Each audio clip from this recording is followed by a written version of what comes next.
प्रभुपाद जी अपने कन्वर्सेशन में कहते हैं कि उनकी मां चिंतित थी जब उनकी बहन 10 साल की हो गई।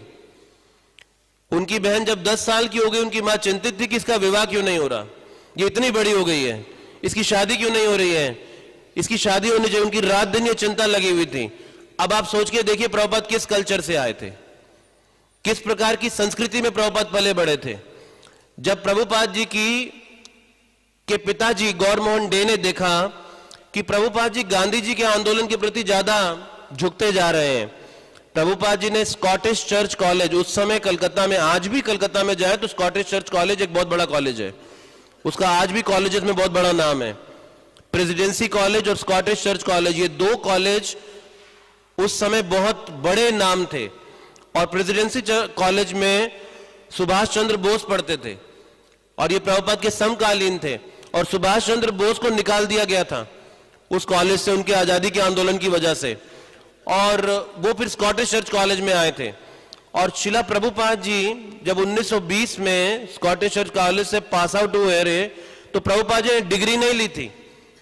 उन्होंने पूरे एग्जाम दिए, मेहनत करी, सब कुछ किया, पढ़ाई की, लेकिन डिग्री नहीं ली कि मैं ये डिग्री नहीं लूंगा। प्रभुपाद के कॉलेज का एक प्रोफेसर होता था, वो क्लास में आकर पढ़ाता था एक किताब की, what is the England's contribution in India, England का कंट्रीब्यूशन भारत में क्या है। और प्रभुपाद इस बात को देखकर बड़े अपसेट होते थे और प्रभुपाद इस बात को देखकर बड़े चिंतित होते थे कि ये व्यक्ति कैसे ब्रेन वॉश कर रहा है भारतीयों का। और किताब भी लिखा था उसने, England's contribution in India. Prabhupada ने इंग्लैंड में जाकर कृष्ण भावनामृत स्थापित किया और बताया कि इंडिया का कंट्रीब्यूशन क्या है इंग्लैंड के अंदर। तो प्रभुपाद जी अब गांधी जी के आंदोलन के लिए इतने प्रेरित थे कि उनके पिताजी चिंतित हो रहे थे कि अगर ये ज्यादा झुकता जाएगा गांधी जी के आंदोलन की तरफ तो जिस उद्देश्य को इसने हल करना है वो कैसे होगा। क्योंकि प्रभुपाद के बारे में ये प्रेडिक्शन थी कि ये एक साधारण नहीं है। उनके एक सहयोगी प्रभुपाद जी के रूपेन मित्र, वो अपने एक इंटरव्यू में कहते हैं कि मैंने एक बार अभय को देखा, आकाश की ओर देखकर कई घंटों तक सोच रहा था कुछ अभय। तो मैंने अभय से जाकर बोला, अभय तुम क्या सोच रहे हो आकाश में देखकर, क्या क्या गिन रहे हो, क्या सोच रहे हो। तो अभय ने कहा, प्रभुपाद जी ने कहा कि जो काम मैं कर रहा हूं मैं इसके लिए नहीं बना हूं, जो मैं काम यहां कर रहा हूं मैं उसके लिए नहीं बना हूं, मुझे कुछ और करना है, मैं कुछ और करने के लिए आया हूं।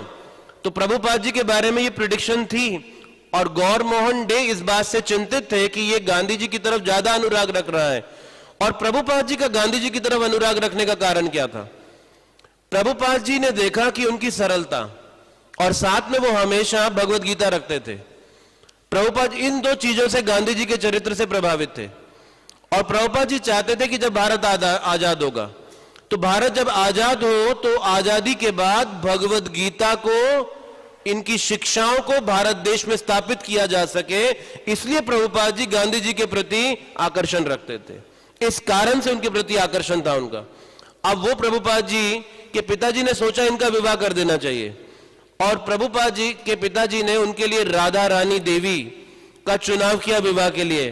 प्रभुपाद जी शादी नहीं करना चाहते थे और प्रभुपाद जी को एक लड़की ने प्रपोज भी किया था और वो प्रभुपाद जी के मोहल्ले में ही रहती थी और वो प्रभुपाद जी जब मृदंग बजाते थे तो उस मृदंग से बड़ी प्रभावित थी और वो देखने में बड़ी सुंदर थी। तो प्रभुपाद जी ने कहा अगर मुझे शादी करनी है तो मैं इससे करूंगा।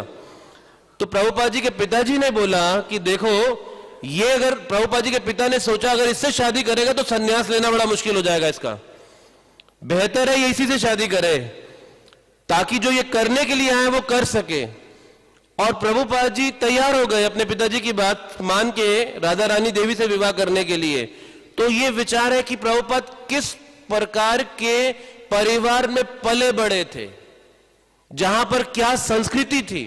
प्रभुपाद कहते हैं मैंने अपने पिताजी को देखा हमेशा राधा कृष्ण के विग्रहों की सेवा करते हुए, सुबह से लेकर दोपहर के 1 बजे तक वो यही करते थे और दोपहर के 1 बजे अपनी दुकान पे जाते थे और 1 घंटा जाके सोते थे। उसके बाद रात को आते थे और हम सो रहे होते थे और फिर से डिंग डिंग डिंग डिंग डिंग घंटी बजनी शुरू हो जाती थी, यानी कि पिताजी आ गए और फिर से राधा कृष्ण के विग्रहों की सेवा कर रहे हैं। तो प्रभुपाद जी ये सब करते हुए पले बड़े हैं और जन्म से प्रभुपाद जी को उनके पिताजी ने ये सारी सुविधाएं दी जिससे वो एक शुद्ध भक्त बने, राधा रानी के शुद्ध भक्त बने। ऐसा वो अपने घर में कई साधुओं को भी बुलाकर उनको आशीर्वाद दिलाया करते थे। अब प्रभुपाद जी जिस प्रकार की संस्कृति में प्रचार करने गए हैं, ये कंट्रास्ट देखिए, किस प्रकार के पारिवारिक वातावरण से प्रभुपाद जी किन लोगों के बीच में गए प्रचार करने के लिए।